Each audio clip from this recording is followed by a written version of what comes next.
As a security professional, I would love to say, give me your phone and I'll give you a new hardened phone instead. But that's a non-starter. People are very connected to their devices. And we spent a lot of time understanding user behavior and understanding where those breaking points are. Today on Technado, we'll be talking with Nate Lesser from Cypient Black about how you can secure your executives' networks. That's a big problem. We're also going to be talking about a lot of Microsoft news as well as some cool new hardware from Intel. That's all coming up on Technado, starting right now.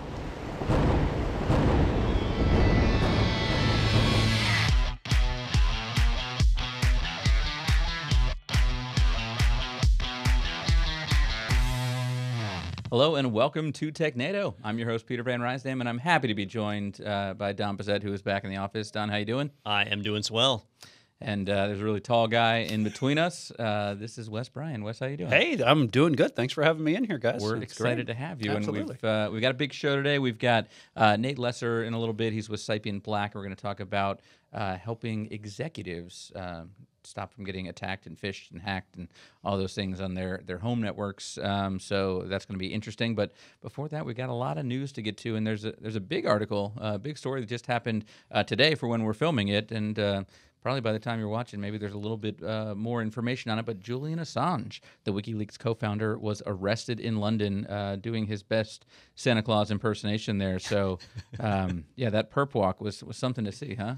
It turns out that let me just verify or confirm what you're saying is that there are very, very few details out here, but basically the Ecuadorian embassy has revoked his asylum claim. And so they invited Scotland Yard to actually come into the embassy and arrest him.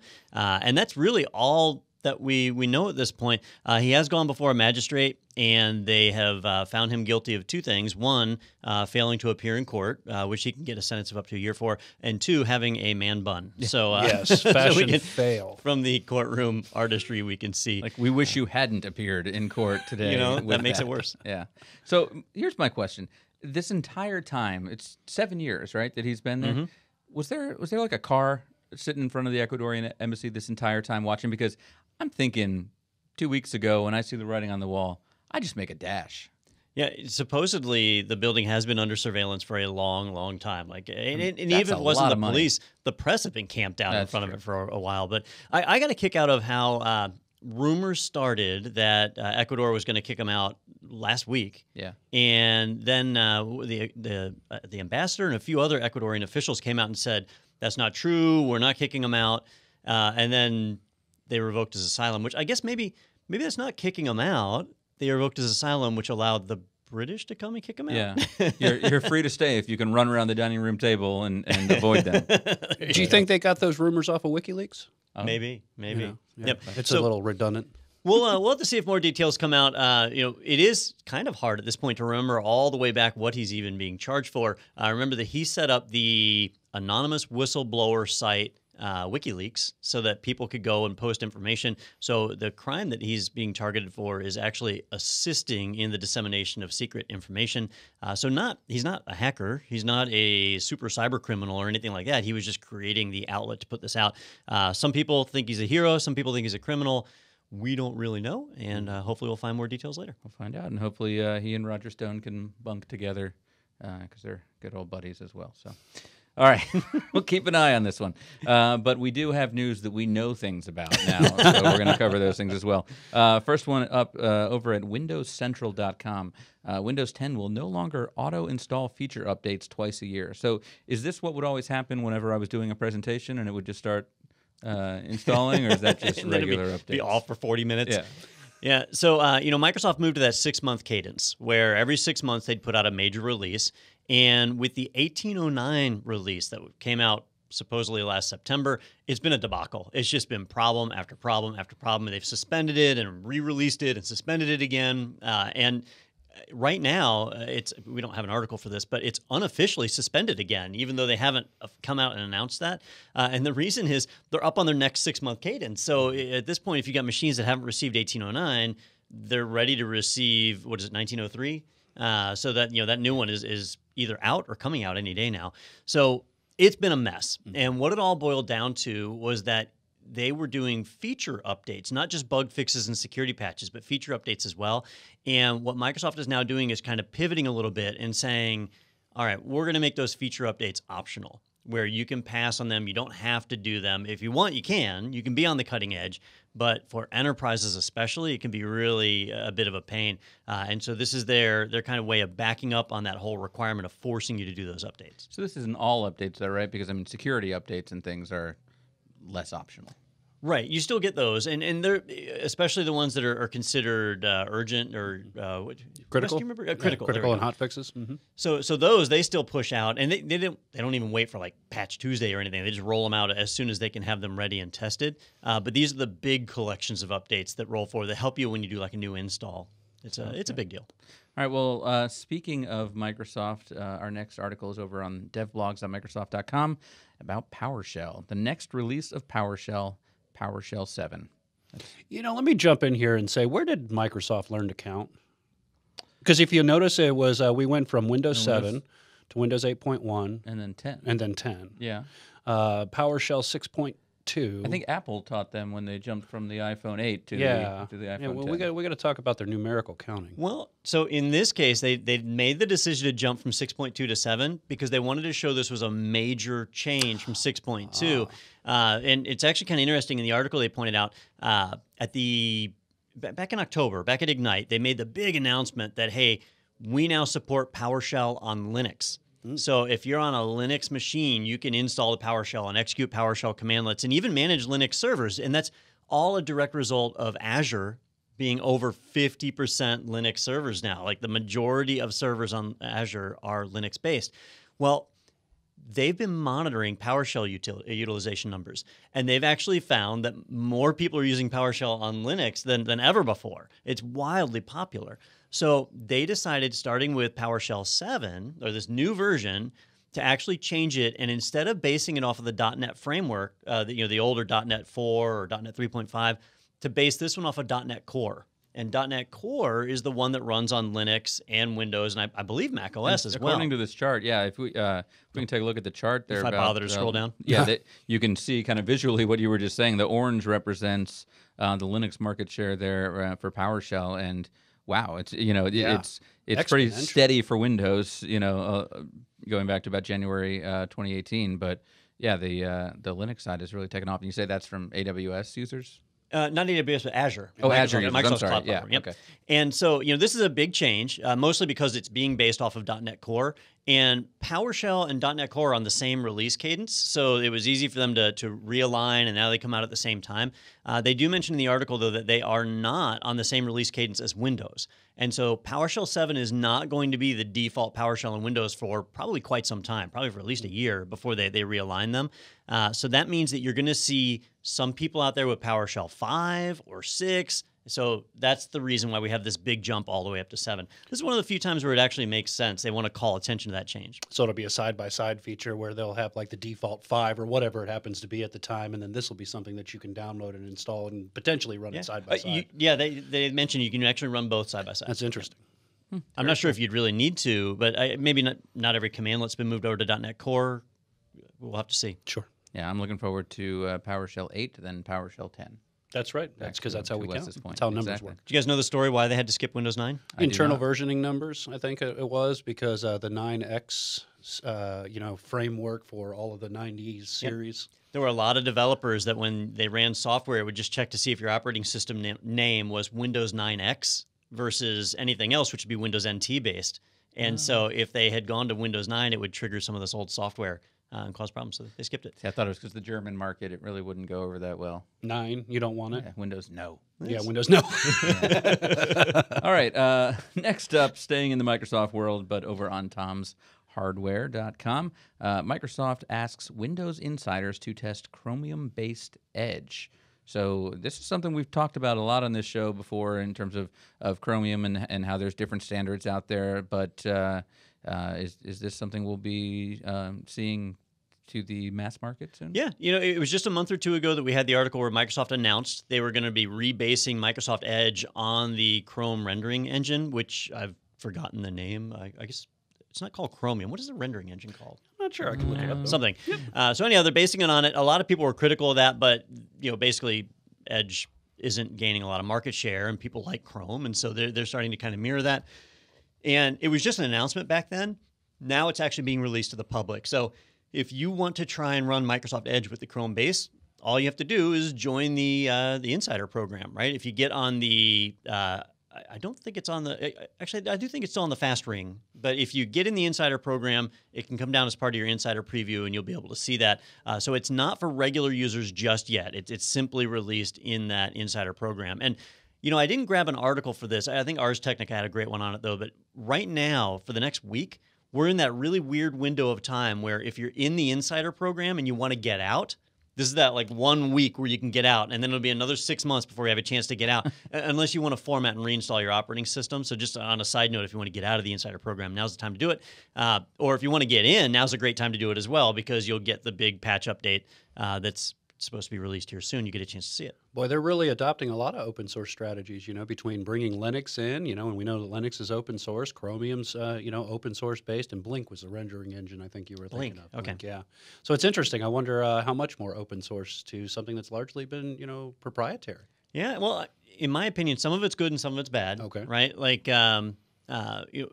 If I run Fedora Linux, and I'm on Fedora version 28 or version 30, the numbers have gotten so high and the changes are so small between them that I can't really differentiate between the versions. If I sit down on a Fedora 28 machine and a Fedora 30 machine, it takes me a moment to figure out which version I'm on, right? Versus if I was on a Windows 98 machine and a Windows 2000 machine, it was incredibly obvious. You knew the difference. You could tell just by looking at it. So with this new 6-month cycle that they're in, it's really hard to tell which version of Windows 10 am I on. Mm-hmm. It could be the gold version that came out in, what year did it come out in? Years ago. Or it could be any of the number of updates. So from the support side, it's a little bit frustrating. From the end user side, it's nice that you don't have a major update they have to do every couple of years. It's, I guess, pros and cons. Yeah, and with them going away with that update, I can only imagine that would make patch management a little less complex. I'm sure it's still got its complexities and challenges, but it seems like it would ease that burden too. So is every major browser going to be on Chromium then, or they're still Safari still has their own thing. Okay. Other than that, Firefox. Firefox still has their own thing. Using their own tech stack. I think I'm wrong with Safari. Safari did go Chromium, didn't they? I don't remember if they're still WebKit or not. They might still be WebKit. But Mozilla, they definitely have their own rendering engine, because they were upset about this change, and they were saying great, now if Microsoft and Chrome are using the same rendering engine, then you've basically given control of the internet over to Google. Interesting. All right, well, definitely something that we'll keep an eye on as well, and be curious to hear the first reviews as people check that out, because there's different features in each browser still, so if they're all rendering things the same way finally, you can actually pick based on features and not just what will make the website actually show the way it's supposed to. All right, over to zdnet.com. Microsoft changes how Windows 10 disconnects USB storage devices. USB storage devices will be easier to remove, but will become slower. I don't know if that's a trade-off I'm willing to handle there. Well, this is more of it's changing just the default settings of the USB devices. It's not like they're introducing or reinventing the wheel. It's just in the past they've defaulted to providing better performance by performing things like write caching and actually storing that information temporarily so that you can get on to better, more faster processors, more higher priority processes. Now what they're doing is the default is to optimize it for quick removal that says, hey, we're going to disable write caching so you don't get data corruption. And if you do end up pulling that device, again, it's just going to be faster. So I don't think this is really where they're changing a default setting more than that they're bringing in a new technology. And the reason it's a big deal is that most end users will never change their USB properties, right? So they don't even think about that as an option. They don't know there's more than one mode. And so in the older mode, when you had USB 1.1, USB 2.0, they were slow. It took a long time to write data. So Microsoft optimized for performance. And that meant that if you wanted to remove a USB key, you had to go and right-click on it and choose eject or use a little system tray icon. If you just snagged it out, potentially the file system could become corrupt. Your files could become corrupt. At a minimum, Windows would nag you, hey, the device was improperly removed. You should remove it properly or whatever. So starting with that cluster of an update, the 1809, they've changed that default now so that it doesn't do caching, which does make it slower, but it means that it completes its writes very, very quickly. And if you're on USB 3.0 or these newer, faster interfaces, you honestly won't notice the performance difference. The caching really wasn't helping all that much anymore. But you'll be able to snag a device out. And I tell you, I use it every single day here because I have a hard drive hooked up for doing file versions or file history in Windows, so backing up my laptop. And I'll just snag off the cable and walk away. And otherwise, I'd have to go and eject it every single day. It would get annoying. Okay, so that's my question, because anyone who's listened to the show before or has heard me talk for more than 5 seconds knows I'm not a very technical person. So I have that. I mean, I'm on a Mac, but when I take my laptop off every time, even when I go and eject Time Machine, it takes forever, and sometimes, and even when I leave, when I see it gone, it still says you didn't, eject it properly. I've never had anything bad happen. Can you give me like a horror story where that one time you lost all the company's data? Yeah, sure. It boils down to the file system that you're using, really. On a Mac, if you're doing the Mac OS journaled file system or the new APFS, with those guys, they do journaling. So if data is half written when you unplug, it just throws away the part that was half written and your original file is intact. But in older file systems like FAT32 or even newer ones like exFAT, right? They don't do journaling. So when you're writing a file, if it's halfway through writing it, it's halfway overwritten the file. And when you unplug, now you've got half the new file, half the old file. It's now a corrupted file. Gotcha. You can corrupt the file system table as well. And so you unplug that USB key, and the next time you plug it in, it says, hey, we don't recognize that disk. Would you like to initialize it? And that's it. The files are gone. You can try a recovery program. Maybe you can get it to recover, but on flash storage, that's not usually the case. So that can't happen. Yeah, I've learned very early on in Mac, because I was always a Windows guy until I started, became an edutainer here. We largely work on Macs, is that Mac will be picky. You don't eject a disk properly, and it won't recognize it. Won't even show you an icon when you plug it back in. You'll have to run it through the disk utility for first aid. Yeah, because I've been ignoring that warning message about as much as I ignore the you have critical security updates to install. And so far, things have been working out just fine for me and the North Koreans. They need to make the little notices a little more clickbaity, Yeah. And you won't believe. I'll click on that update. You won't believe what happens when you install these updates. That's right. It's okay. We'll be posting your credit card information on Reddit by noon. I appreciate that. Thank you. I can go bid for it like everybody else. Yeah, that's right. All right, let's move over now, switch gears to talk a little Google. This is over on TheVerge.com. Google dissolves AI ethics board just 1 week after forming it. With the subheadline there, not a great sign. So how does this fit in with the don't be evil thing? Or I know we've dissolved that. As they dissolved don't be evil as well. Yeah, it was last year that a bunch of Google employees kind of revolted because Google had landed a military contract to use some of their advanced search features for military use, and they said, hey, we don't want to develop weaponized stuff. The employees didn't want to.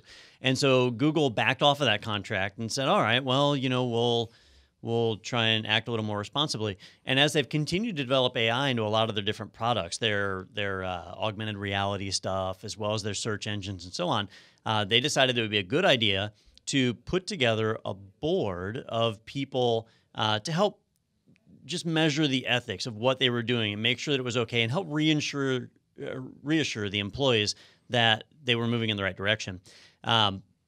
Something interesting happened, which is they built up a board that was actually really mixed. You had people that were pro-military contract and anti-military contract, people that were pro-privacy and anti-privacy, and so it was a mixed board.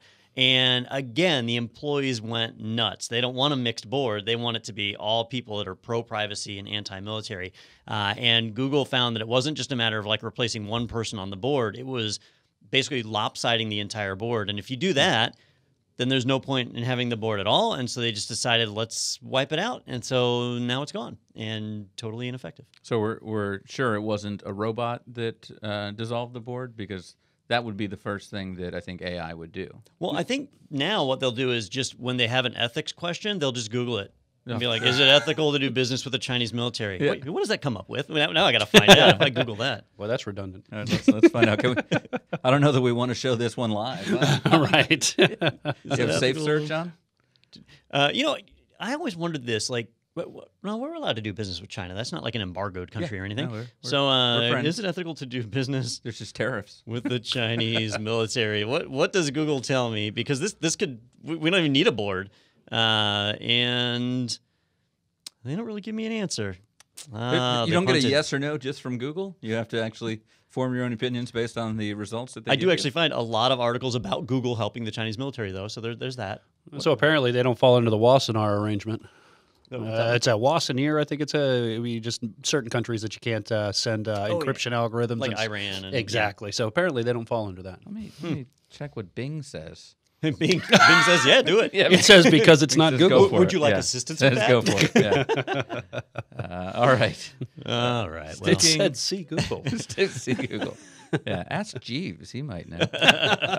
We got to download it first, though, 15 times.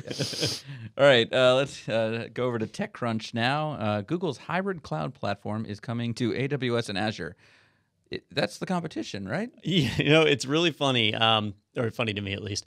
Hybrid cloud has been the number one buzzword across my desk over the last 5 or 6 months. Microsoft at Ignite last year made huge announcements about how you can have your on-prem data center connected to your Azure environment, and you can move VMs in between them and resources and access and manage everything through one pane of glass.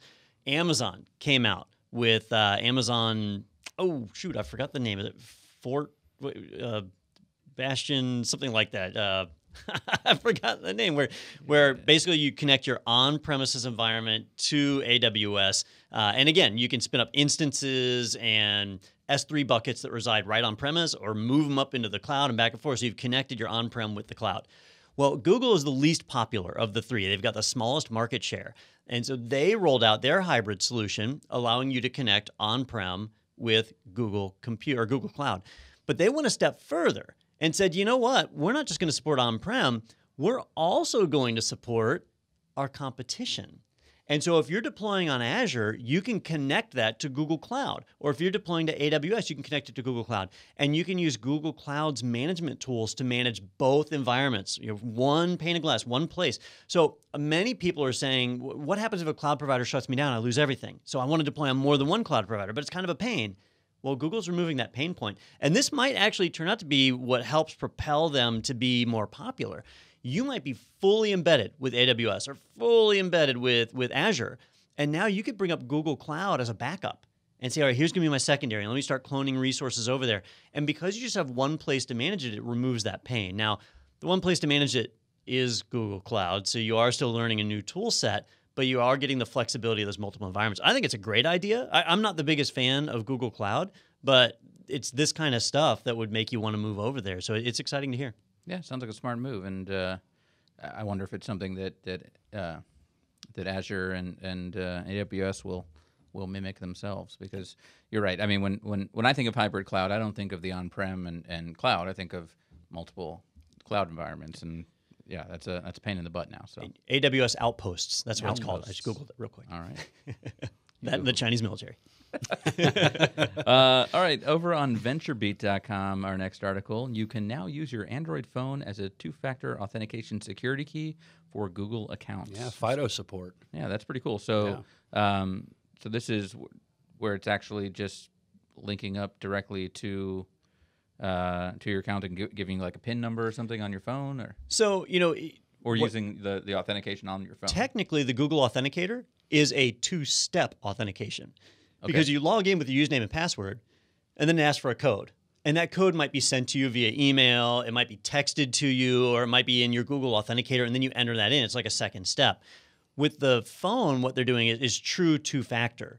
So, you're logging in and the phone is present, and both of those are checked. It's like a real-time thing. You've already got the authentication. So if you already have an Android phone, you can use that as an authentication source. And so you type in your username and password, it sees your phone is paired via Bluetooth or NFC, and it says, okay, this is definitely you because you have those two things, and it lets you in. So it's not requiring an extra step from you, but saying, yes, I see that the phone is connected to Bluetooth right now to the laptop, and so therefore you're good to go. I mean, if you weren't connected, maybe there'd be an extra step. You got to get connected. But, they rolled this out on the Chromebooks first. Last year on Chrome OS, they rolled out I forget what it's called, something like a connected login or something, where if you fire open your Chromebook and it sees your phone via NFC, then it says, oh, yep, this is you, and it just automatically unlocks the Chromebook, which is kind of a nice feature because typing in long passwords is a pain.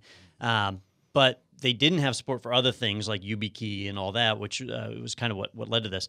Well, now using the Google phones is even better because you don't have to have a special key or even like Google's Titan key that they released. You don't have to have that. You just use your phone.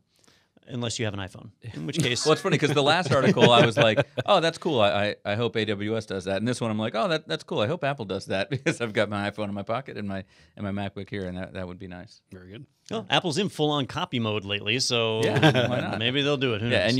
And you, I don't even have to say I hope Microsoft will do it because obviously they'll copy it.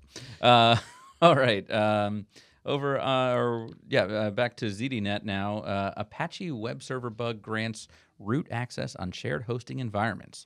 Companies using Apache on private, non-shared servers are also at risk, but to a lesser degree. So, is this affecting those cloud providers as well then? Absolutely. So this is it's a pretty big exploit. And the main moral, if you pay no attention to anything else that we say, the main thing is if you're using Apache in your environment, you need to update. So there is now a known remote exploitable vulnerability. Sure. There we go.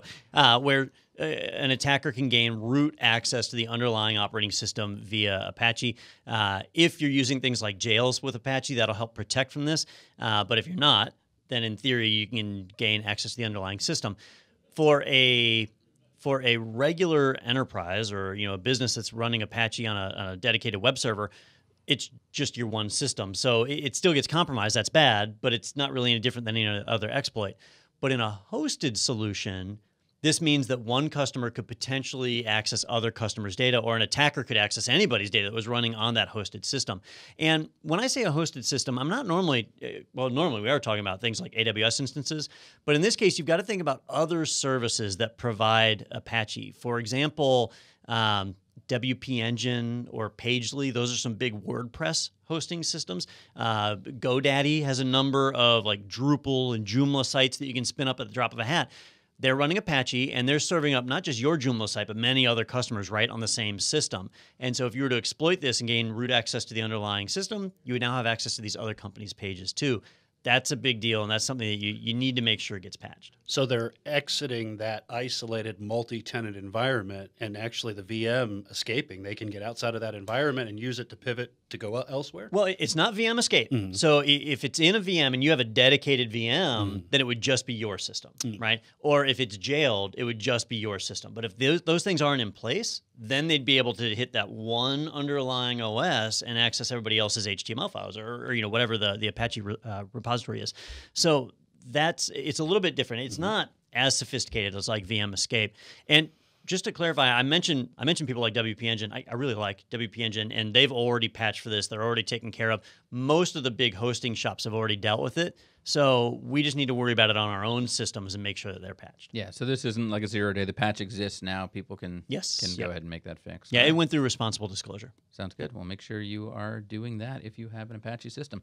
Next up at threatpost.com. TP-Link routers vulnerable to 0-day buffer overflow attack. So there we go. Great segue. Even authenticated users could gain remote access control through the web interface, but that's always been a thing. That's one of the reasons we say be careful with web access from an external location, because if you open that up, you open yourself, the potential to be hacked or attacked. And in this case, it's bad because it's one that you can't really fix yourself. I mean, unless you're able to filter that traffic. So TP-Link, if you're not familiar with the brand, they are pretty popular in the home space because they make low-cost network equipment that's actually pretty reliable as far as that kind of stuff goes. But there's two models specifically. Let me see if I can find it real quick. Go ahead. No, you go ahead. The WR940N and the TLWR941ND. Those two routers.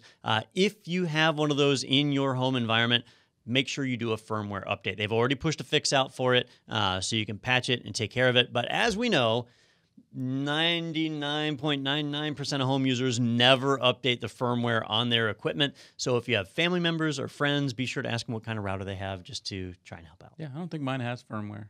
You got rid of it? If it is, I haven't seen it. You just water it once a month. Is that wrong?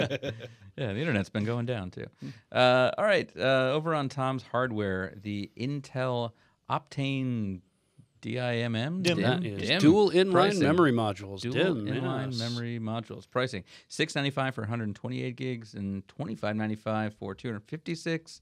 7816 for 512. That is impressive. And those are single sticks, by the way. That's not a package of memory either. They're saying $8,000 for a 512 gig stick. What does it do? Or does it come in another hexagon? It's shiny. Yeah, fancy package. Yeah, it's I shiny. wonder if it does. So, I'm glad you asked, Peter, because for if you're a hardware junkie, you know all about Optane memory. Intel has been advertising the hell out of it for the last 6 months.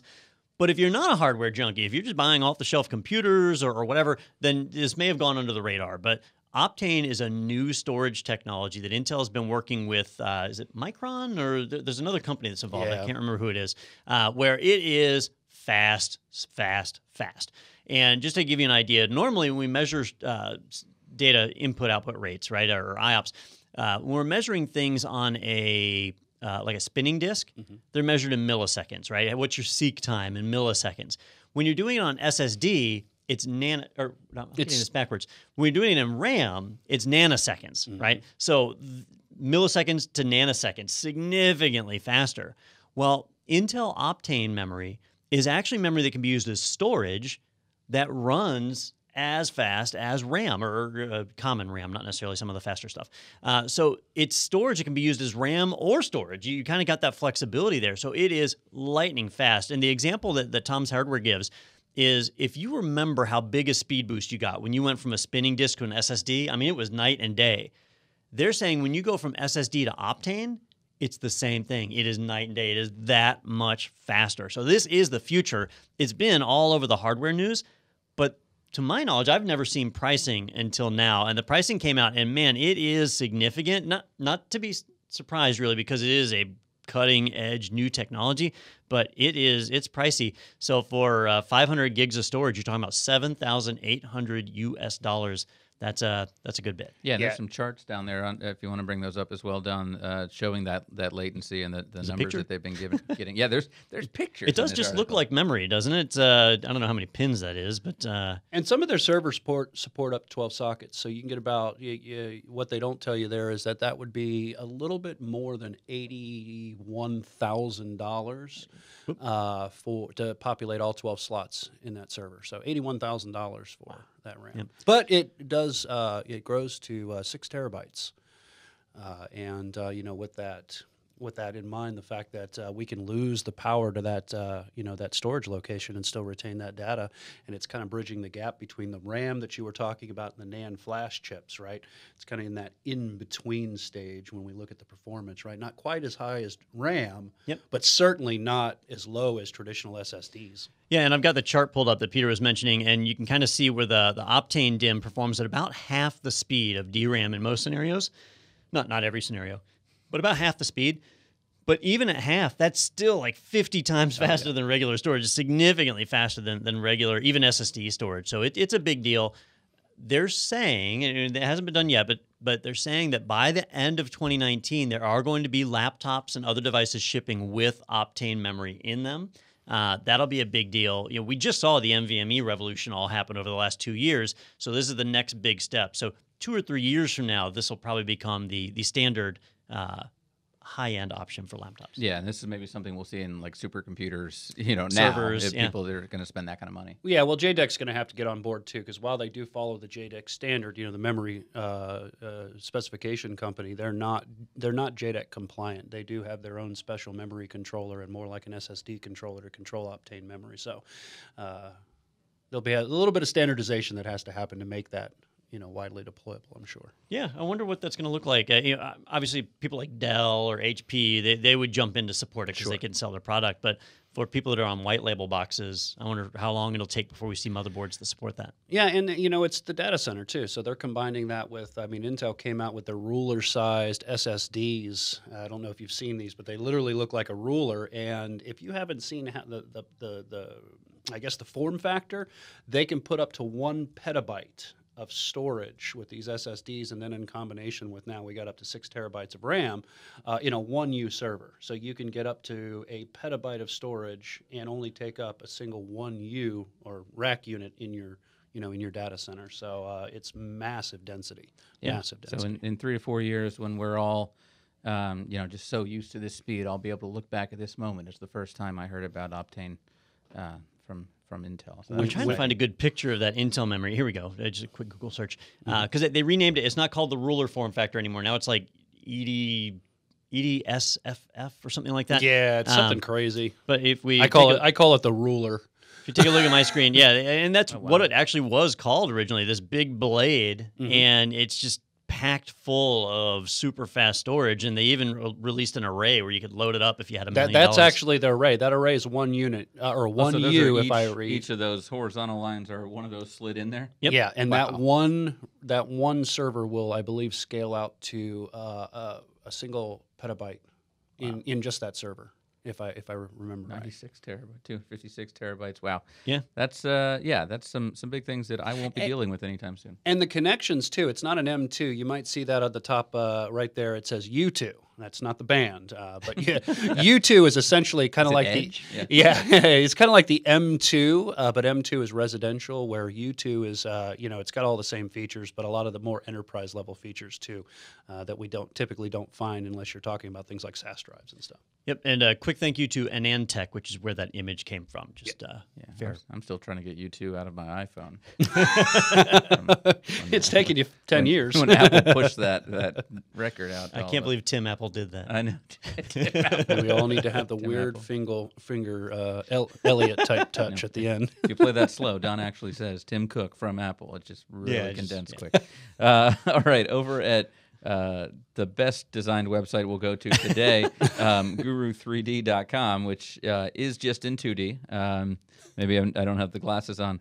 The article here, Intel launches Ethernet 800 series 100 gigabyte E. Ludicrous speed. Let's go. PCIe cards. Mm-hmm. Good job. Thanks. I was like, is that an L? No? Well, that's unlike the 500 and the 700, which were 10 gigs and 40 gigs, right? Yeah. Now? So most companies, enterprises have standardized on gigabit Ethernet for workstations, but then on our servers, we now have 10 gigabit Ethernet, which is pretty common. 40 gigabit Ethernet, which is less common. We're seeing that used in storage area networks as well as uplinks between switches. And now 100 gigabit. A little odd that it didn't jump to 80, and that's because they're doing it a slightly different way. But up to a 100 gigabit bandwidth, available on these new adapters, and that's super, super impressive. I mean, you can take that connection and subdivide it up into multiple like VLAN interfaces, or if you're doing a trunk of some sort, and divide that up, and so it looks like 10 different 10 gig connections. Or if you just need a straight up 100 gig connection, maybe it's a file server or something that's moving a huge amount of data, those cards are now out and on the market. You can purchase them. Do be aware that 100 gig switches do exist, but are actually insanely expensive. I don't think they announced the price of this card, did they? I didn't see it. Oh, coming third quarter of 2019. Yes, I would say probably a few zeros to the left of the decimal point. And that's not an Ethernet port, right? That's an SFP optical transceiver? No, it's an Ethernet port, but it's fiber optic. It's probably running some kind of fiber switch. They're SFP ports. Yeah. Gotcha. So and no one was impressed that I knew that. I just scrolled down to the that was comment. really But I was trying to pretend like I actually recognized that. Yeah, I'm assuming, because it doesn't say, I'm assuming they're SFP plus. And the reason we normally see those connectors is you are expected to use fiber, and when you pop the fiber connector in there, you can buy the right connector for what you're trying to do. So if you're going to plug into a 10 gig system, you get a 10 gig SFP versus a 100 gig one. I haven't seen the actual standard for those yet, but obviously use the wrong SFP, it's not going to work. The copper adapters, I'm pretty certain they don't make those. Like, I've never seen the copper adapter for anything above 10 gig. I don't know if that means they don't exist or they're just not popular. The cabling's just so astronomically expensive, and and I'm sure if you don't know, fiber optic or that kind of speed doesn't tolerate transmission errors. Mm-hmm. So electromagnetic interference, the cables, I believe, get a little bit too expensive. And the higher your frequency, the higher the temperature too, right? So cables can only handle a certain temperature. Now, Don, I know you've worked in many of data centers before. Do you see these becoming commonplace where we will even be saturating these, just given the movement of information? Certainly, absolutely, yeah. So, the way I normally see bandwidth like this roll out is it usually starts on your switch uplinks, right? So the uplinks that run between buildings on a campus or even between two switches in the same rack, like that's where you'll start to see this. And then it'll move into the server world, focusing on things like storage servers where you have huge amounts of bandwidth that move. Then eventually it starts to trickle out to all of your servers. And after 10 or 15 years, it makes it down to the desktop and workstation side. That's kind of the normal pattern. And after about 20 years, it then makes it over to your internet connection. And so that's usually far behind. All right. This wasn't covered in CompTIA IT fundamentals, so I'm not familiar with any of this. Can we bring that up one more time? I want to see how this looks on your screen. No, okay. Yeah. See, are you on Chrome? Yeah. Okay. Yeah, Chrome. Yeah, I've got those three little stars scroll over to the next line on the size of my laptop. That's just great design. But yeah, you only get 2 stars. It looks even. I'm probably zoomed in. Well, no. Yeah, no. All right. Well. It's just great design. But it's not in 3D. That's really the main thing. Yeah, False it's advertising. Upsetting. It's upsetting. Right off the bat, I was all excited. And I put on these special glasses. You know, a question about the I'm a hardware guy, so I love, just hardware in general.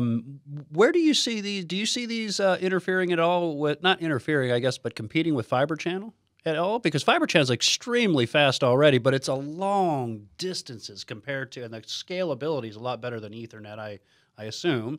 But do you see this becoming a competitive challenge? Well, Fiber Channel itself is usually short distances. Well, hang on, let me clarify, right? When we talk about Fiber Channel, we're normally talking about things like SANs, storage area network. So your servers in the SAN are usually in the same location. I mean, you can get fiber run miles and miles down the road to the next city over, but that's not normally Fiber Channel because you're not pushing storage over it. You can get dark fiber and do it, but that's not really what we usually do. Gotcha. So in those cases, it's Fiber Channel over Ethernet. So you're doing Ethernet on the fiber link and pushing Fiber Channel encapsulated in Ethernet to go that way. You could certainly do it here. The encapsulation is what slows that down, not so much the speed of the line. So I think that you'll still see Fiber Channel over Ethernet used on these 100 gig connectors. But on the storage side of things, when you buy a SAN, like if you get an EMC SAN and you start connecting servers to it, when you have an HBA, like a fiber HBA, and you're connected to it, some of them do use Ethernet on those networks, but most of them don't. They use other layer 2 technologies, layer 2 protocols, and so they're not Ethernet, and which means these adapters might not even work in that environment. Now, I'd be shocked if they didn't develop this where it worked in those areas, but that's why if you go and look at Fiber Channel cards for a SAN, you'll see weird bandwidth numbers. You'll see 4 gigabit, 8 gigabit, 16 gigabit that you don't normally see under Ethernet. And it's because they're doing raw data transfers, and it's just using a different protocol. Okay. Yeah. This, to me, was like that first year that you got upgraded from the kids' table at Thanksgiving. And then, the adults are talking about like the latest tax plan or something. And it means nothing. I just got nothing there. But I'm you guys seemed excited, so I'm excited for you. Thank you. That we've got big things coming. You can just live through It'll be in the next PlayStation 4. That's right. Oh, man. Whatever that's right. Cool. All right. Let's head over to the register.co.uk. Raise some horns. Red Hat's Metal Cube aims to make Kubernetes on bare machines simple. Open source project borrows bits of OpenStack. So, yeah, I'm kind of confused on this one. All right, so Kubernetes, got the horns. right? Got the horns. It's just metal, right? We got to have a Judas Priest song play or something. I don't know why that was the first metal band. I just said Slayer. That probably wouldn't have been my choice, but okay. Yeah, I picked the lamest band. Winger. So Winger song's playing. All right, Stuart. So Kubernetes is really a wildly popular container management solution, and the problem is deploying it's kind of annoying, right? There's a lot of moving pieces in there. There's different versions you can run. You can get platforms from different providers, but Google has put their weight behind Kubernetes, and so it's really jumped up there and become popular.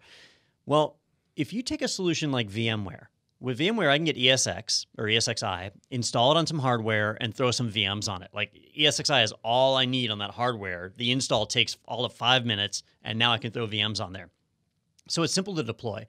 And what MetalCube is looking to do is make Kubernetes the same way, to create a simple image where you just throw it right on the hardware. It takes 5 minutes, and now you're ready to deploy containers on there. You've got a fully operational Kubernetes environment on bare metal, and you can get containers up and running. It's a direct competitor to VMware ESX. Like instead of full-blown VMs, now you're throwing containers on there. developers are already working in a container format, so it's actually easier for the developer to deploy on this than it would be on an ESX server. So on-prem, that's a big deal, right? But even in the cloud, if you've got a Kubernetes managed system, if you're using Google Cloud or Amazon's Kubernetes environment, then you could be working with containers locally on MetalKube and then just ship those same containers right over to your cloud environment, and they deploy and they run just fine because they were developed both in that same environment. Automation scripts that you write would all be the same and interchangeable. It's just all about being easy. Now, this is an early project for Red Hat, and they don't have a ton of people assigned and working on it, so we're going to see it evolve more over the next year. But I could definitely see this becoming a direct competitor to any kind of on-prem virtualization. I like how they did the name too, the Metal. How did you get the name Metal? Oh, Bare Metal. Yep. Oh, I got it. Very good, very good. Oh, and by the way, he was talking about hybrid cloud there, Peter, just so you know. Yeah, I knew that word. Yeah. Very good, very good. And there's drones and artificial intelligence. Yeah. Man, Machine that's learning. great. And Winger. Winger. Okay. Thanks for all that. For You're welcome. dumbing it down for the kids here. I'm gonna go get seconds. All right. Our final article of the day before we get to our interview, which is coming up here in just a second. This one is on your favorite local news station, WBRZ2 ABC. Of where? Sadly, I was going to say before the show, I did not check what city this was. I just thought it was a cool Secaucus, headline. New Jersey. Oh, okay. Well, no, that's where the article's from. But that looks like, is that like It says Louisiana Secaucus over High there? School, Is if it? that's how you pronounce it. Okay. Yeah, it's Secaucus. Yeah, but it's got news about Leonard Fournette and I think this is like Louisiana. Isn't that what that? See the local radar on the right there? You don't have that. Yeah. I've got the weather. I've got an ad Here. blocker on, so you're probably looking at an advertisement weather- telling you you're in Louisiana. The weather's showing me. Yeah, no, this is New Orleans. Yeah.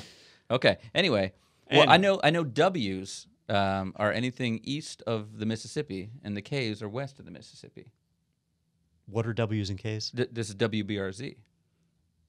Is that true? Yeah, like KTRH over in Houston, or WKRP in Cincinnati. Oh, is that why I Lonnie never was knew on? that. Have you ever noticed that everything never local known here that, in yeah. Florida is a W? So is WKRP like right on the It's Mississippi? in 'Cause Cincinnati. I don't know if when the signal crosses, it's KKRP. But anyway, I'm missing the whole point here. The weather in Mississippi today, it's going to be cloudy and chance of spotty Wi-Fi. I'm like trying to get back to the article, and it keeps bringing me back to the weather. Okay. 2 students accused of jamming school's Wi-Fi network to avoid tests. And so I guess this is the future. In the old days, you went to the payphone in school, and you called in the bomb threat. And then they moved, for some reason, they moved all the students out to the football stadium, which I was always saying, why they would just put a bomb there, but that's beside the point. That my school in high school had a terrible bomb threat response plan to put all the students in one place. But I guess this is the new bomb threat now. But I'm assuming, I guess the tests.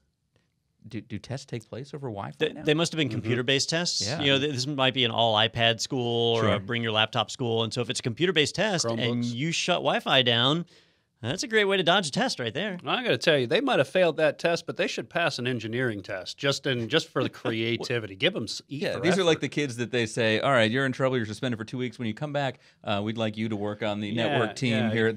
You failed out at school, but let me tell you, at Hackathon, you're going to do amazing. Yeah, you're hired by the FBI. That's right. That's right. After- Google's got a bug bounty for you. Now, I'm curious. The article obviously was made for general consumption, so we don't have the details on how they did it, right? And I'm thinking that there's 2 methods. So one, they could have generated wireless interference, like actually done a jammer, which is illegal and would have gotten them in trouble with a number of organizations, federal organizations. I think that is immediately a felony, if I recall correctly. So that'd be a big deal. Or they could just be doing a deauth attack, right, where they're deauthorizing every session. Oh, yeah. If they've got the SSID and the password, you don't even need the password really to do a deauth.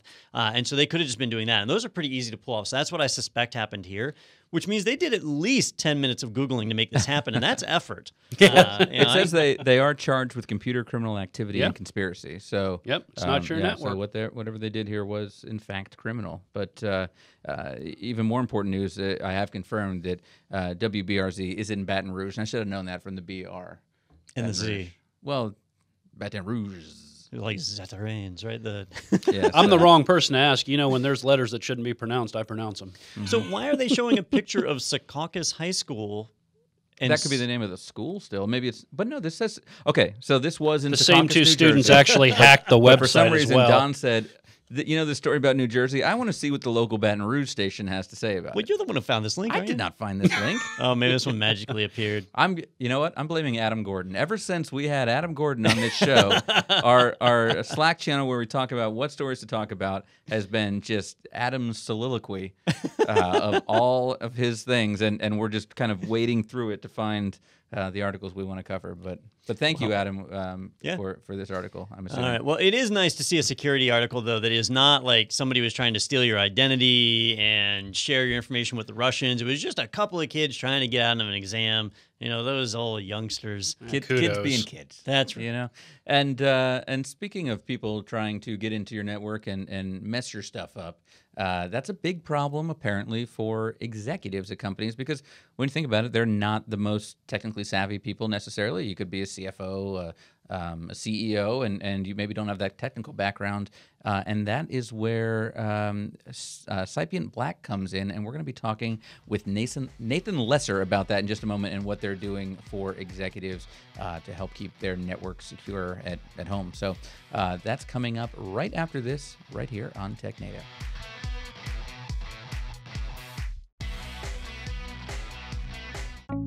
My name is Dana Morrison. I'm the IT director at Grace Christian School in Raleigh, North Carolina. IT directors often hoard so much knowledge that it's hard for their team members to learn. IT Pro TV has given us the ability to level up our technicians to a point where they can decide, this is important for me to learn. I would recommend IT Pro TV to any IT team.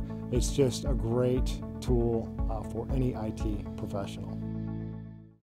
All right, welcome back to Technado, and as promised, we have an interview coming all the way from just outside our nation's capital up in Washington, D.C. We have Nate Lesser from Cypient Black joining us. How you doing today, Nate? I'm great. Thanks for having me. Thank you for joining us. And so Cypient is something I'm not too familiar with. I've done some research as we were getting prepared for this, but it's a pretty new company. So why don't you tell the people watching a little bit about what you guys do? Sure. So we are a new company. We're a product startup here just outside DC. And what we're building is an executive protection platform. So we've really looked at the challenge that started to emerge a couple of years ago when attackers, just like in the cybersecurity world, just like in the real world, or even any of us who are going through our daily lives, they look at things like the well-protected enterprise and see that that's a hard target. And attackers don't like to do things that are hard. The rest of us also feel the same way. We'd prefer to do something easy rather than something hard. And so when looking at the well-protected enterprise, realizing that's a hard target, attackers have started to shift focus to targeted and directed attacks on the personal lives of high-value targets within that enterprise. So rather than going directly at a company and trying to breach its defenses, they do research on the individuals who run that company, those who have high-level access within that company, and then launch attacks on their digital personal lives. Unfortunately, the personal lives of all of us, including those that are that have this high-level access, are not nearly as well protected, because we effectively, as we, the cybersecurity community, we effectively have said, here's how you should take care of it for yourself, rather than providing that sort of strong suite of enterprise-grade capabilities. And that's the challenge that we're looking to address. Over the last year, we've seen a big uptake in like phishing attacks and things, and we've seen a little more recently spear phishing, where they are specifically targeting the executives. And I hadn't really thought about family members and people outside. So is this all grouped under spear phishing, or is this a new type of attack? Well, so I think the spear phishing is a single example of these types of attacks, but we're seeing attacks on IoT devices and attacks on home networks, attacks on online accounts and identity and reputation, some of which are launched through spear phishing attacks, but others use vulnerabilities that are baked in some cases even into the firmware of devices that we put in homes. And those kinds of attacks can be used both to pivot into the enterprise, right? You compromise somebody's personal devices or personal technology, personal accounts, and you can use that to pivot and attack the enterprise. Or in some cases, you can simply have an impact on the enterprise by compromising the individual and blackmailing them or even less insidious, but more common, using that as a reputational attack, which has significant blowback from an enterprise risk posture perspective. All right, so that's going to be like a lot bigger than just an email at that point, right? People are digging through any number of sources to be able to find information about that executive, their family, the people they associate with, targeting a home network. I mean, this is something that's pretty widespread. There's a number of different technologies involved. So how do you guys step in and protect all of that? Because I imagine no two executives have the same home life or home setup or even software, utilities, cell phone. It's got to be pretty disparate, right? Right. It's a great question. The answer is that we've already solved the problem, right? We as a community have really already solved this problem.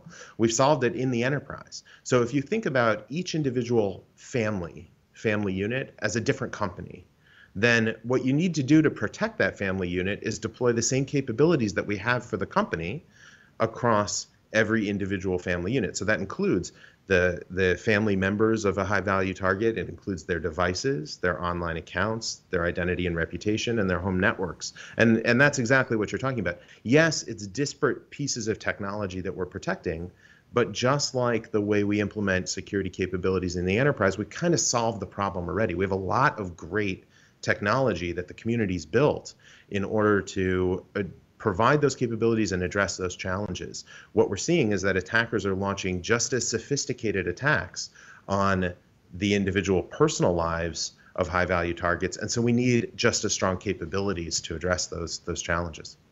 So deciding to start a business and branch out and create something new is a big step. So was there something that happened that led you to make this move, or did you just see that hole in the market and saw somewhere where you guys could make an impact? It's a great question. It's kind of a combination of things. I personally have always sort of had that in my DNA, but I was at NIST in my last job before starting my own company. And so NIST is the National Institute of Standards and Technology. And while there, I worked at something called the National Cybersecurity Center of Excellence, which was is really the Cybersecurity National Lab.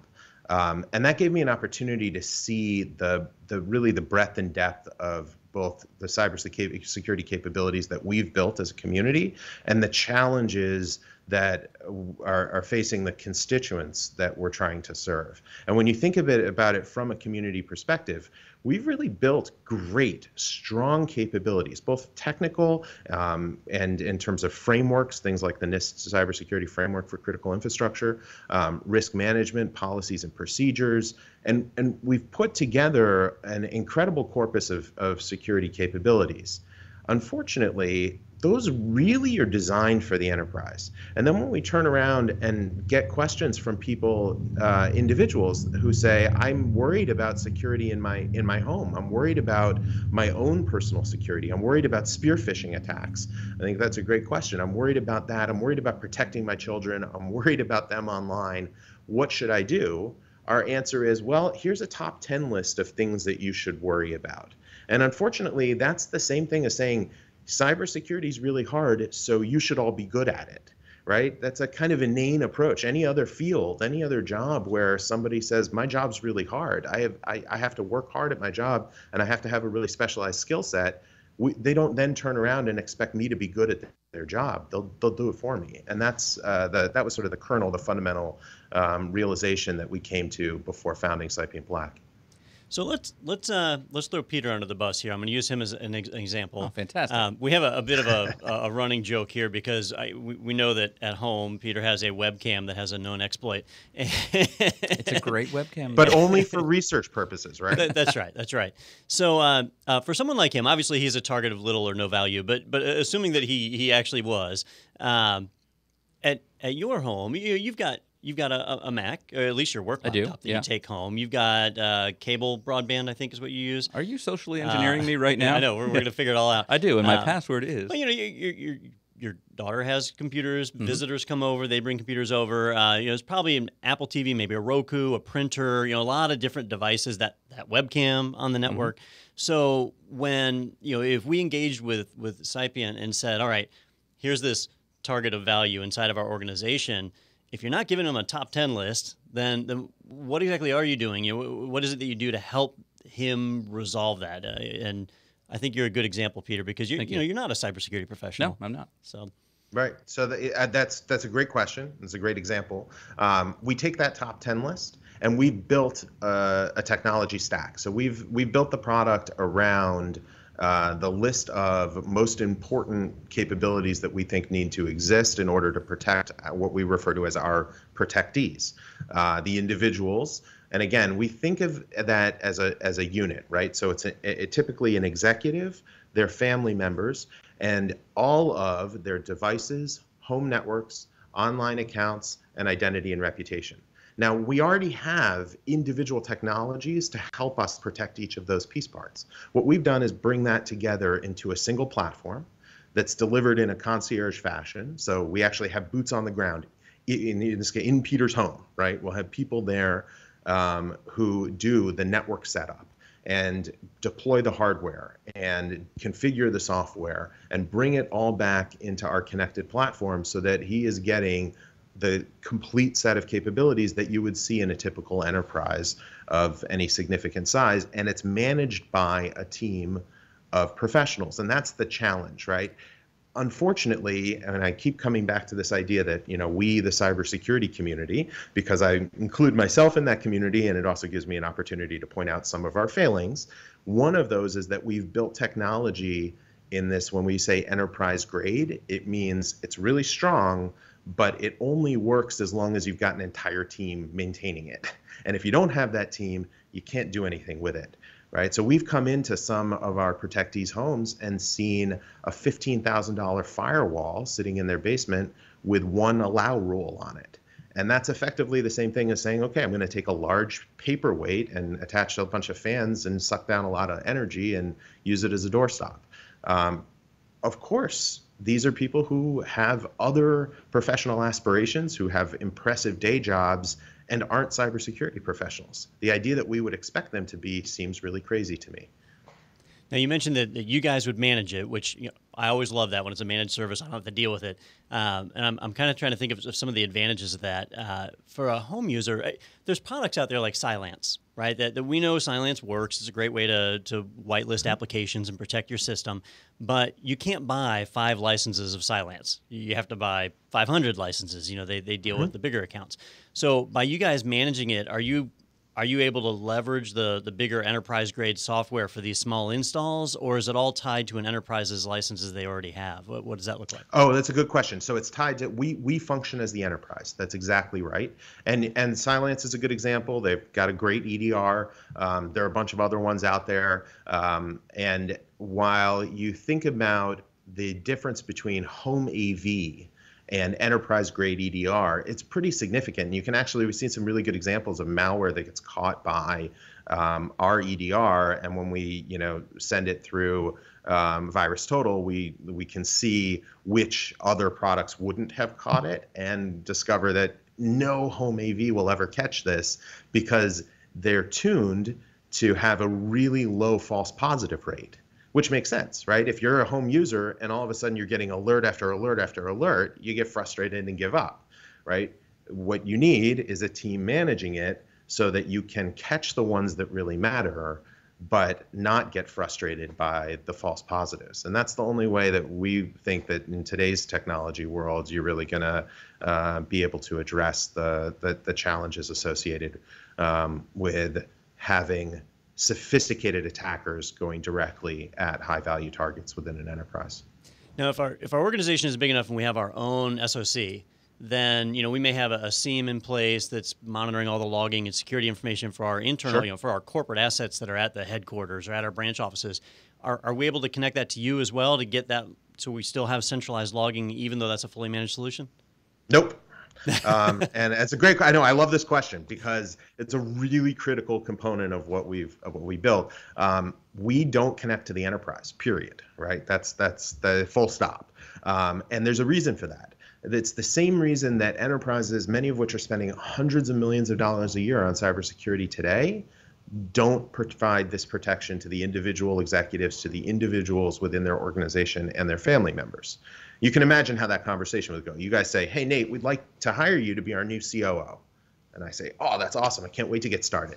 And then you say, well, after we've gone through all of this process, the only thing that we didn't discuss before is that we need to be able to make this job offer, we have to be able to monitor your home network, your personal devices, your spouse's online account, your kid's Xbox. Sounds like a great plan. Yeah.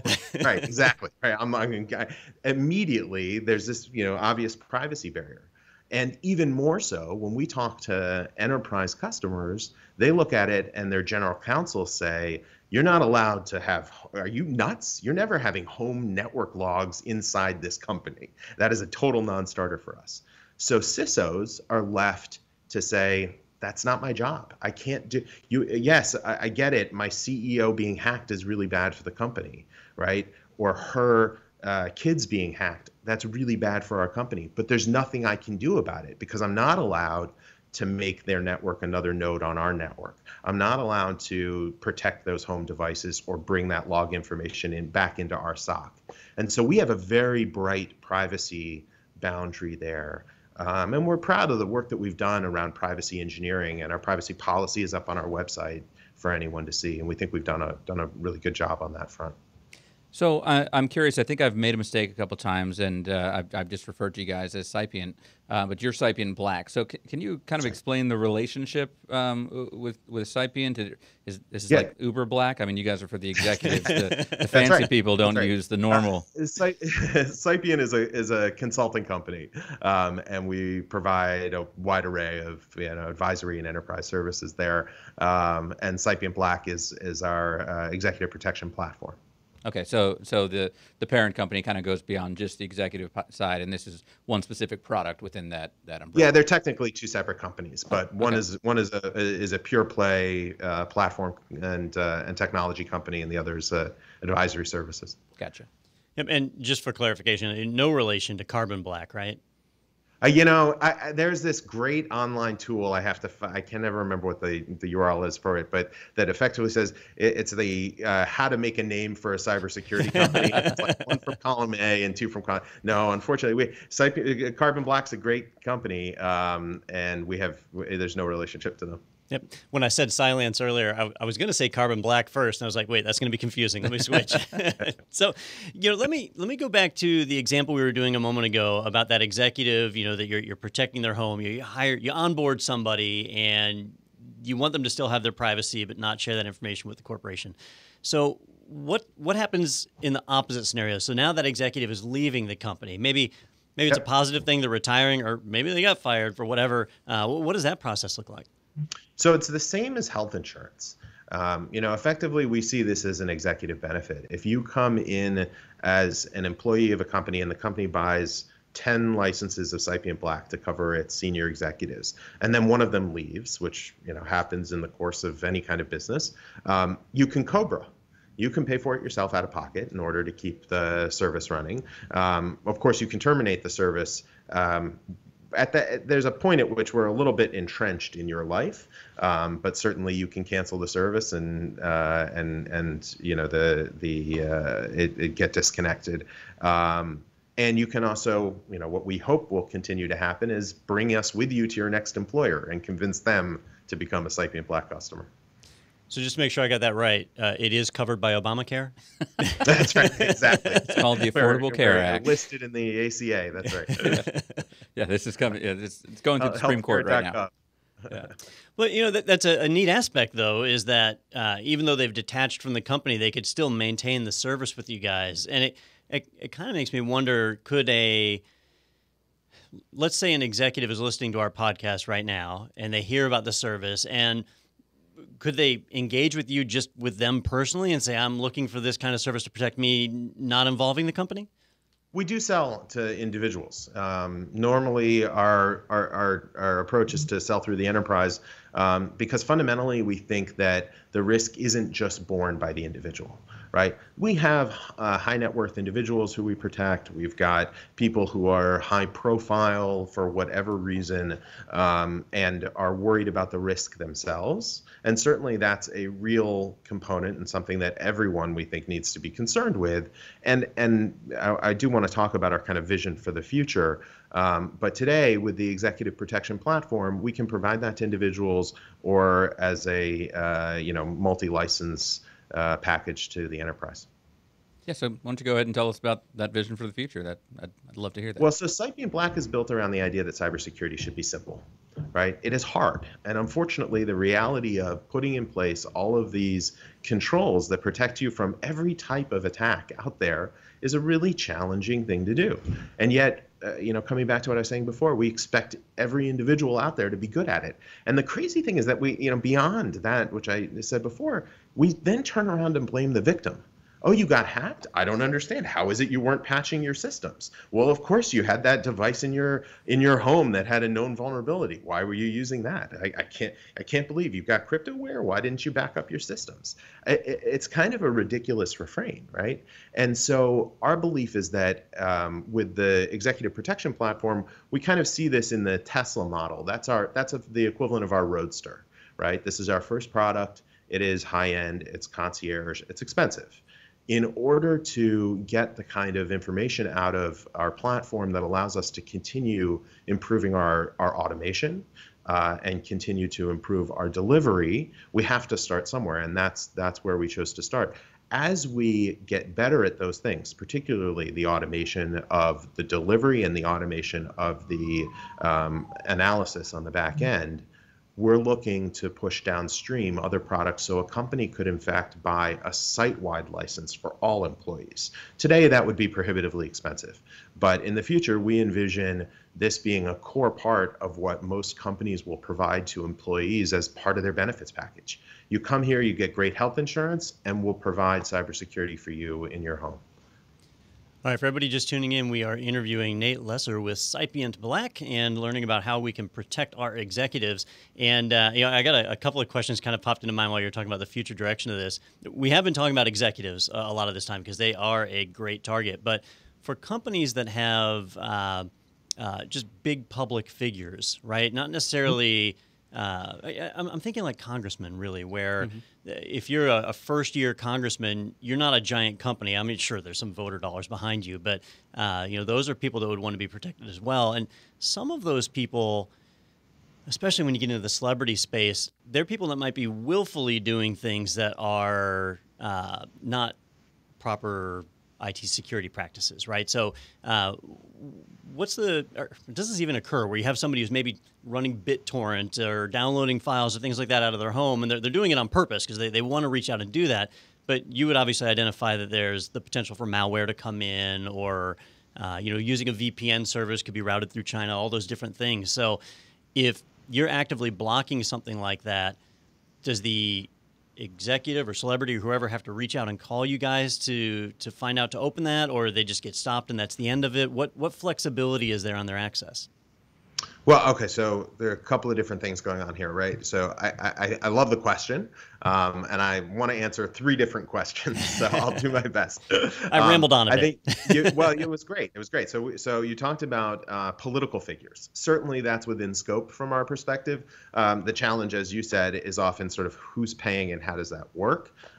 We today have not figured that out, but if you have any ideas on that front, we'd be happy to talk to you about that offline. The other question that I think was really the core part of what you were asking about is how do you address issues of exemptions, of differences, of moving? You're saying, I'm saying we can provide this as a single product that exists the same way across all these different environments, and yet when somebody wants to do something that's really off the wall, what do you do about it? And the answer is kind of twofold. I'm going to end up punting on it a little bit. The first part is, it turns out that the security capabilities that we deliver actually don't require so much. It doesn't require different technology in the stack. we have to configure it differently. So, to connect to and protect a Windows device is slightly different from connecting to and protecting a Mac OS device. But, an Android's different from iOS. But fundamentally, they're the same core set of configurations you want to deploy. There's the same core set of capabilities, and the technology stack we use works across all the major platforms. The other part to your question is, your BitTorrent example or something different. We focus on providing these capabilities in a way that requires as little behavioral change from our protectees as possible. And that's one significant difference. I was really referring to our technology stack as the same kind of capabilities you'd see in the enterprise. That's true. However, in an enterprise environment, the company has the ability to protect, to dictate behavior in a way that we really feel we can't in people's personal lives. So when it comes to protecting someone's phone, we do as little as possible that will even appear different, right? We don't move people's apps around, for example. That causes people to freak out. You can't, as a security professional, I would love to say, give me your phone and I'll give you a new hardened phone instead. But that's a non-starter. People are very connected to their devices. And we spent a lot of time understanding user behavior and understanding where those breaking points are. In the inverse example is the home network. Nobody cares what hardware is running their home network. They care that it's fast, it connects automatically, and works throughout the home. And if you can do those things, then it doesn't matter whether it's an Aruba wireless access point or something from Cisco. They don't care at all. So to try and answer your question as pointedly as possible, if they're streaming BitTorrent and it's coming from a address that we're blocking, we'll block it. I'm not sure whether we block that protocol overall or not. I'd have to dig into the details, but we haven't yet gotten a call from a protectee saying, you are on the network, you are blocking something I care about. But we're blocking tens of thousands of external scans and hundreds of outgoing connection requests every day for every protectee. For that blocking process, are you having to install like a physical appliance at the location to be able to do that filtering, or is the traffic being routed through you? How does that work? Well, so it's both. We do install a physical appliance, so we call it our network security box. It's a bunch of open source tools running down on a stripped down flavor of BSD, and it functions like it's an adaptive firewall, does DNS sinkholing and IP blocking at the home network level. It also does the DHCP server, so all of the isolation and routing that you get on the home network runs through that box. It ships logs, the network logs get shipped back to our analyst infrastructure, and that's how we're able to provide holistic coverage on the home network. So would you say that as a CEO there at a startup, do you wear a lot of hats? Of course. I mean, everyone who works here wears a lot of hats. Now, are those the hats behind you? There's only some of them. We've got you have no idea how many more hats there are. No, unfortunately, this is I'm actually sitting in our conference room, and my staff thought that the white background was just too plain, so they hung hats. They hung hats. Okay. Yeah, I was curious. I was like, well, it's his hat collection. Wait, they're all the same. They're black hats. So, that's right. They're black hats. We have extras. Anyone who signs up for the Cypient Black executive protection platform gets a hat. A hat and a network security box. Well, let's say that we've got some CISOs, some CEOs, people that do want to look into the service. What's the best way to connect with you on that? Hit our website, www.cypientblack.com, and shoot us an email. All right, fantastic. Well, Don, anything else you wanted to cover? I did have one last question, because you mentioned the network security box that goes in, so that's going to replace kind of the router type side. But you had mentioned if they had access points or other devices on the network, those would kind of be left alone. No, I'm sorry to jump in. So from the ISP in, we own your network.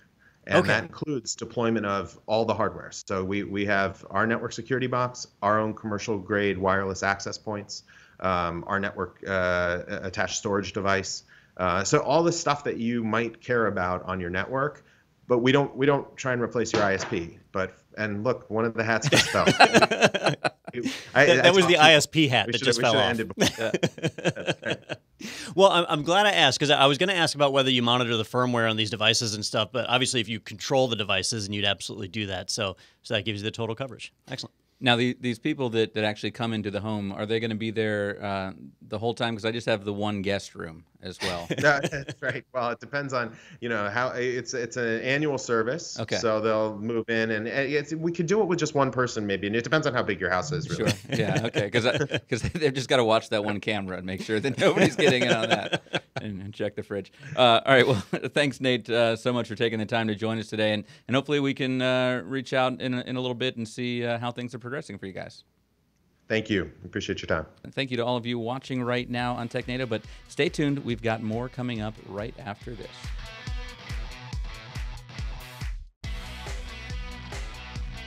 Enjoying Technado? Then be sure to check out Ignite, another podcast from the Pro TV network. Ignite highlights stories of leadership as host Vicky Guy interviews a new business person each week. Learn more at itpro.tv/podcasts. All right. Thank you very much to Nate for that interview and that beautiful collection of hats. But Don, do you think that's something that we should get for our executive team over here? There's certainly a lot of value to it. I can totally see where that product makes sense.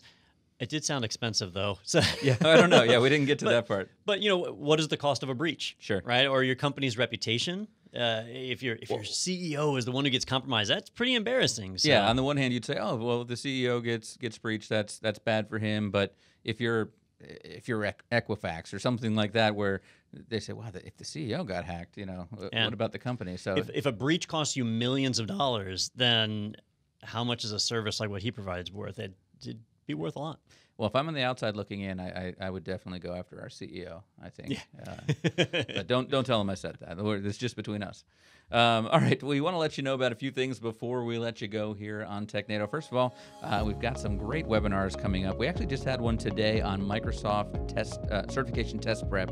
A lot of changes there with the way Microsoft is doing their testing now and their certification. So definitely check that one out. If you head over to itpro.tv/webinars, we'll have the archive available for that one very soon. You'll be able to see that. Also have a couple coming up, 10 tips for leading effective IT teams with Joe Peacock, and also one I'm really looking forward to that Don's doing on what does hacking look like, watching a live network attack from both sides. And Don, are you going to make it easy on Daniel to hack your machine there, you think? Yeah, because we need to show a successful hack. If it's just 30 minutes of me blocking Daniel, it's going to be boring. Unless you're like pointing and laughing the whole time, I think that'd be good. It'd be like watching a boxing match where one of the fighters just holds the other guy's head on the top, right? Yeah. You're like, I've got him in reach, so we'll do that. It'll be a great webinar, though, and it's totally free, so definitely sign up for it. But basically, Daniel's going to be hacking a server, and I'm going to show each step along the 5 phases, how you could have spotted it and what were some of the things you could have done to have prevented it. It'll be a lot of fun. Yeah, that's cool. And that's going to be at itpro.tv/webinars where you can sign up.